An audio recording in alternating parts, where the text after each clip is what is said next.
প্রতিদিন ভোর হয়, সূর্য ওঠে, দিনের শুরু। আর নিয়ম করে এই দিন প্রতিদিনই দুনিয়ার বোঝা বইতে বইতে ক্লান্ত হয়ে একসময় অন্ধকারে বিলীন হয়ে যায়। দীর্ঘ সময় পর সব ক্লান্তি ও অবসাদ ভুলে মুয়াজ্জিনের আজানের সুরধ্বনিতে, পাখির কলকাকলিতে পূর্ব দিগন্তে আলোর ঝলকানি দিয়ে হেসে ওঠে এবং সবাইকে জানায় শুভ সকাল। আসসালামু আলাইকুম সুপ্রিয় দর্শক শ্রোতা, আজ শুক্রবার 28শে আগস্ট 2026 খ্রিস্টাব্দ, 13ই ভাদ্র 1433 বঙ্গাব্দ এবং 14ই রবিউল আওয়াল 1448 হিজরি।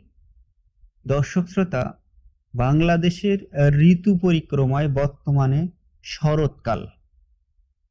আজ শুক্রবার, মুসলমানদের জন্য দিনটি খুবই গুরুত্বপূর্ণ একটি দিন।